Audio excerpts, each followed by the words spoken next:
Lots to talk about. All right. Here's what I've been thinking about as it relates to mindset, as it relates to the way that we think, because we know, right? Our thoughts shape our actions shape our outcomes, our reality, our circumstances. And the question I want to ask you today is like, what are you feeding? Right? What are you feeding?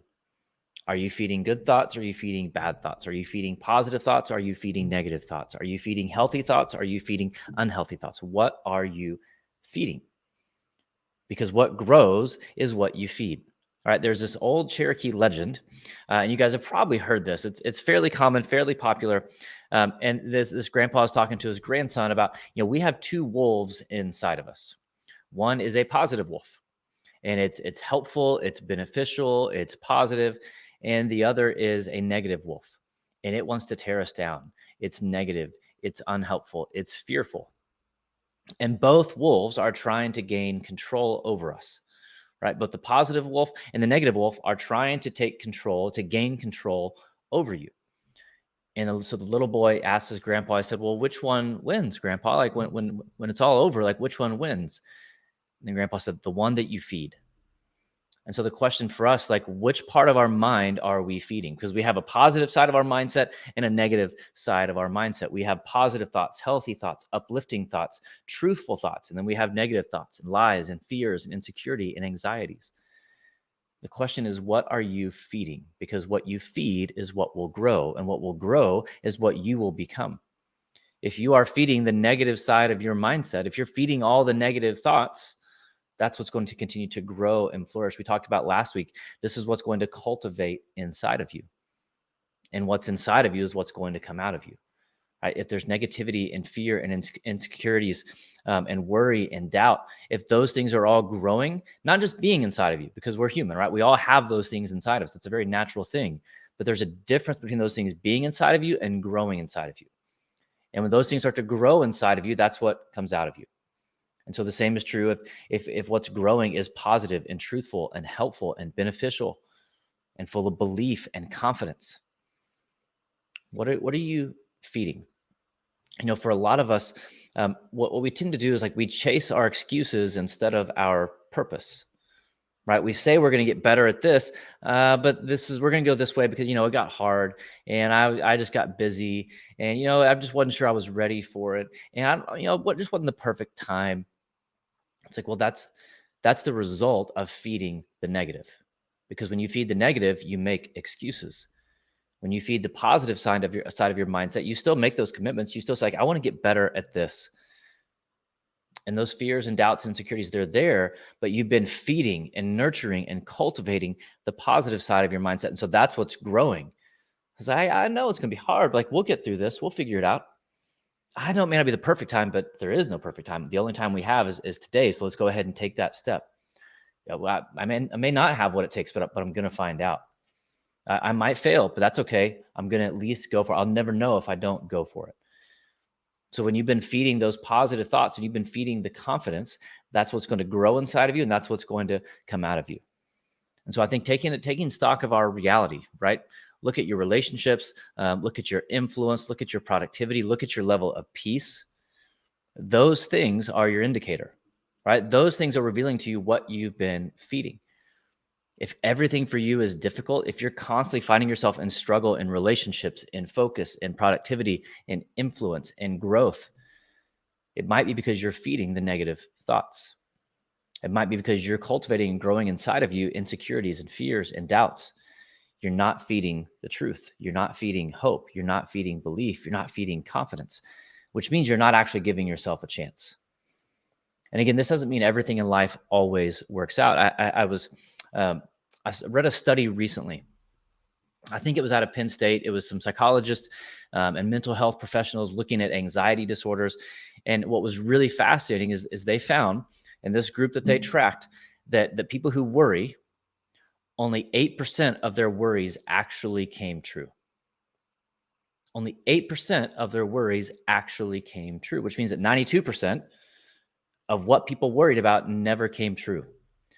And they said of the 8% that did, it didn't come true to like the fullest extent of what they thought. It was still better than they expected it to be. So like I worried about this and it came true, but it still wasn't as bad as I thought it was going to be. But how often do we live out of worry, out of this lack of peace? Because that's what we're feeding. We're feeding the anxiety. We're feeding the worry. We're feeding the fear. And that overtakes us. And that plays out in our everyday actions. And how much is that just wasted energy, wasted effort, wasted time when we could be moving forward, getting better, doing things that matter, focusing on what we actually can control. So to have this peace, realize like most of what I worry about is not going to happen anyway.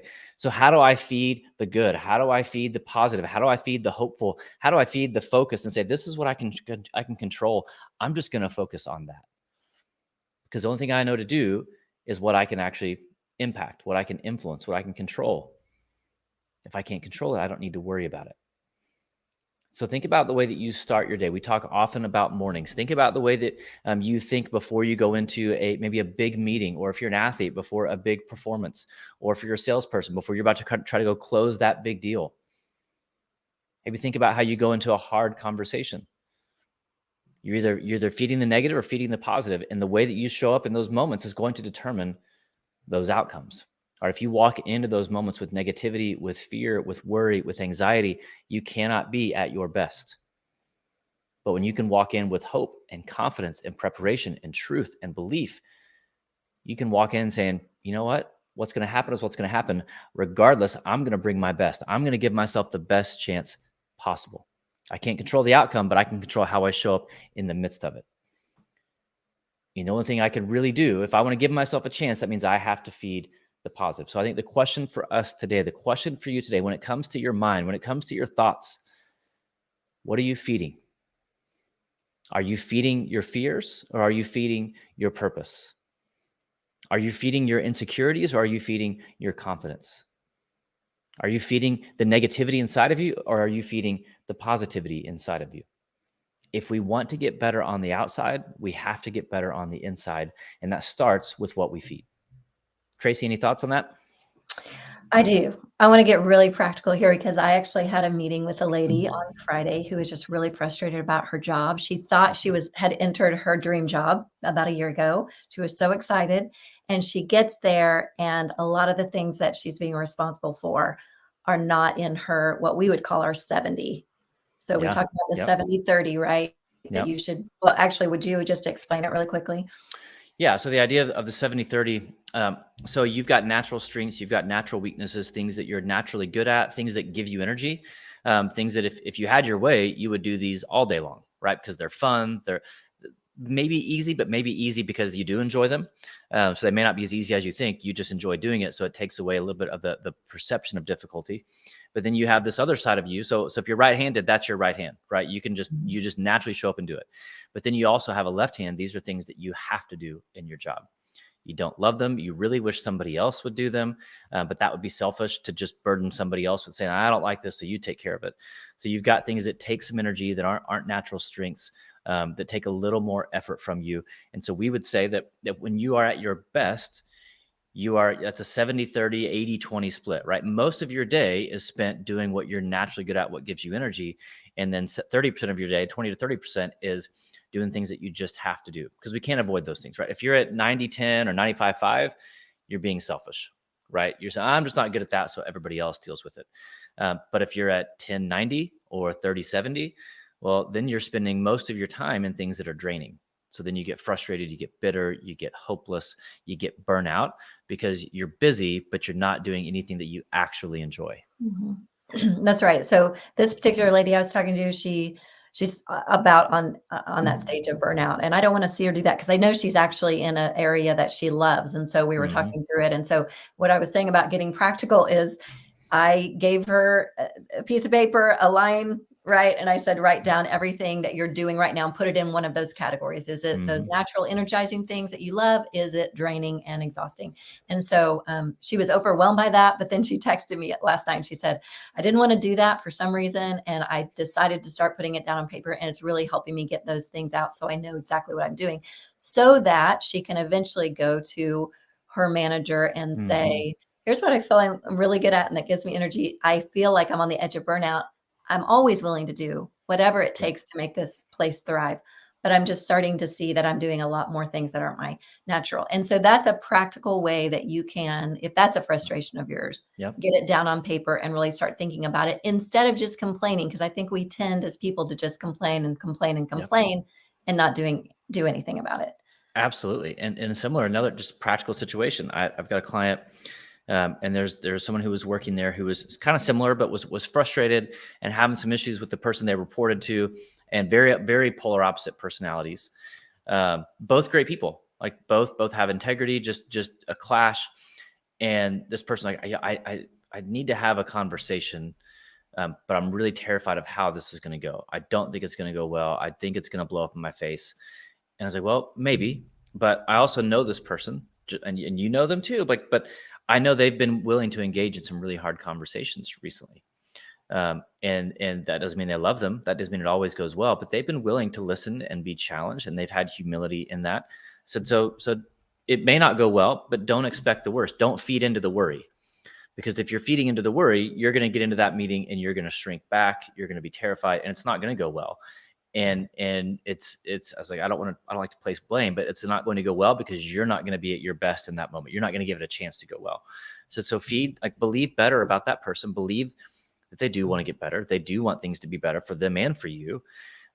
Believe in the best for them, and feed the hope of that conversation. Right. Mhm. And so I got a text from that person. They said, we've actually got to have we're having a one-on-one later on today. It's like, great. Let me know how it goes. They texted later on, said, hey, had the conversation. It actually went really, really well. Huge relief. Things are moving in the right direction. And it's one of those things, like most people in that situation, they complain and they whine, and they feed the negative. And so they give the negative. And this person wasn't doing any of that. They were, to their credit, like, hey, how do I make this work better? How can this go better? So they weren't complaining. They were looking for a solution.